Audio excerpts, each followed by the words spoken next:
Hello everyone. Today I'm going to dealing with the topic the psychology of rasa can ancient aesthetic shape modern cognitive theories.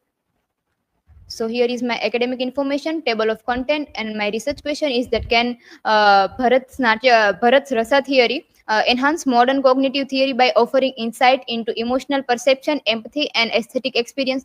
And my hypothesis is that rasa theory, with its structured approach to emotional transformation, align with cognitive theories such as appraisal theory, affect theory, and emotional intelligence. By integrating rasa theory into modern cognitive psychology, we can improve our understanding of emotional processing, empathy, and neuroaesthetic experiences. So, introduction to rasa and cognitive theories. Definition of rasa theory. Rasa literally means the taste or savor, and is used to denote the essence of poetry. It signifies the peculiar experience that poetry affords. The nine primary rasas: Ringara, Hasya, Rudra, Karuna, Bibhatsya, Bhayanaka, Veera, Adbhuta, and Shanta. The concept of Sahridya, empathetic audience, suggests that emotions in art create a shared cognitive and emotional experience. Definition of cognitive theory.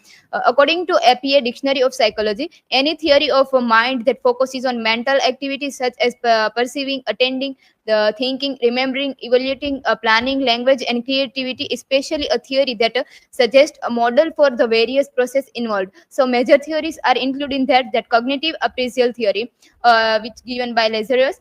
Emotions arise based on our interpretation of events. Affect theory by Tompkins.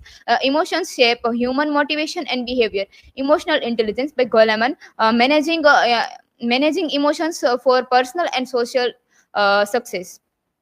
Establishing connection. So what connection between them? So both rasa theory and cognitive psychology explores how emotions shapes human experience. Cognitive science can use rasa as a model to study aesthetic emotions and empathy. Emotional engagement in literature and art has measurable psychological and neurological effects. The psychological biases of rasa theory, how emotions are evoked. Bharat Natya Shastra describe how bhavas are transformed into rasa. The process of rasa realization involve both cognitive and affective engagement. Patankar argues that while modern critics often discarded rasa theory, it still offers a valuable framework for understanding emotions. Sahridaya and empathy. The role of Sahridaya aligns with the modern concept of mirror neurons and empathetic response in neuroscience. Redemption of rasa theory cannot be recommended on similar grounds, although the modern might find something through thought provoking in it. Rasa and modern cognitive psychology. Comparison with cognitive appraisal theory. Bhavas are proceed similarly to cognitive appraisal, where emotions arise based on individuals' interpretation of a situation. This aligns with how emotions can be regulated through cognitive strategies. Affect theory and rasa alignment. So basic emotions in affect theory aligns with rasas. Each rasa represent a fundamental emotional experience that shapes behavior and perceptions. Emotional intelligence and rasa. So training in rasa may enhance empathy, social awareness, and emotional regulation. In modern times, the rasa theory appears to have suffered as a hands of two groups of critics, indicating its underutilization in contemporary studies despite its psychological relevance. Neuroscience and the rasa experience. The neural mechanism behind aesthetic emotional studies shows that watching a powerful performance stimulates the iambic system responsible for processing emotions. fMRI scans reveals how art and storytelling actives empathy circuits in the brain. The transformation of bhavas into rasa, along with modern studies into on emotional, cognitive, and neuroaesthetic responses. Neuroscientific research suggests that different rasas engage specific brain region associated with the emotions, regulation, memory, and sensory processing. Different emotions active a different part of brain. For example, some areas of the brain helps control emotion, so we don't feel overwhelmed. Some areas help with memory, so we remember the experience. Some areas process sensory experience like music, visuals, and moments. The Prefrontal cortex, which regulates emotional responses, may play a role in the interpretation of artistic stimuli, aligns with Bharat's idea of emotional refinement through art. The mirror neuron system helps explain the Sahridya concept, where audience experience emotions variously, supporting empathy and shared affective responses. Neuroaesthetic growing field explores how aesthetic experience include those described in Rasa theory, triggered cognitive and emotional response that enhance psychological well-being.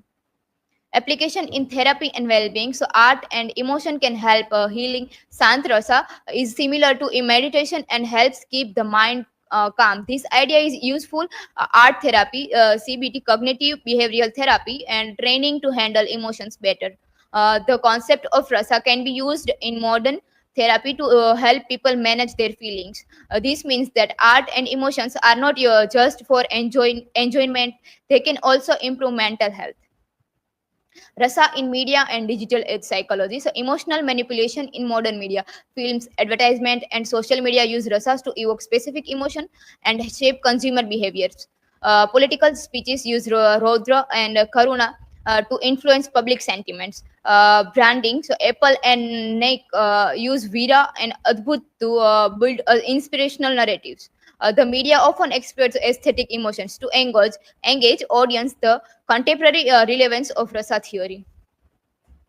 So, conclusion, Rasa theory offers a structured approach to understanding emotions, emphasizing empathy and shared experience.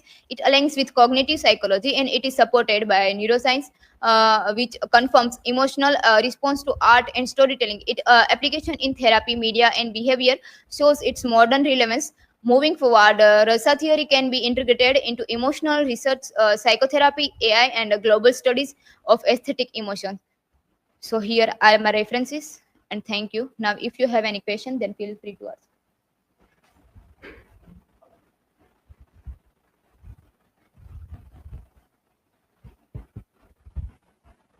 Krupali, my question is why it is important to study feelings even in science and technology? Feelings helps us to understand people's emotions and what they are feeling, which we connect with ourselves. So in if we it compare with science and technology, so if science and technology also use that, so their tools and their ais and their robotics can also have a feeling, so it helps people to understand more than with feelings. Second question is yet not displayed here, so reply in the comment. Yeah, next presenter.